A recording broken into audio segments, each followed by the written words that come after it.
تمہاری شرارت کا وبال تمہاری ہی جانوں پر ہوگا. تم دنیا کی زندگی کے فائدے اٹھا لو، پھر تم کو ہمارے ہی پاس لوٹ کر آنا ہے.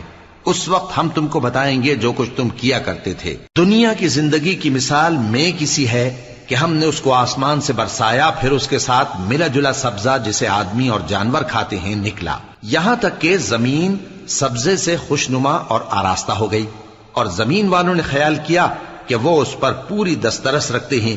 ناگہاں رات کو یا دن کو ہمارا حکم عذاب آ پہنچا تو ہم نے اس کو کاٹ کر ایسا کر ڈالا کہ گویا کل وہاں کچھ تھا ہی نہیں. جو لوگ غور کرنے والے ہیں ان کے لیے ہم اپنی قدرت کی نشانیاں اسی طرح کھول کھول کر بیان کرتے ہیں. اور اللہ سلامتی کے گھر کی طرف بلاتا ہے اور جس کو چاہتا ہے سیدھا رستہ دکھاتا ہے. جن لوگوں نے نیکوکاری کی ان کے لیے بھلائی ہے اور مزید اور بھی، اور ان کے چہروں پر نہ تو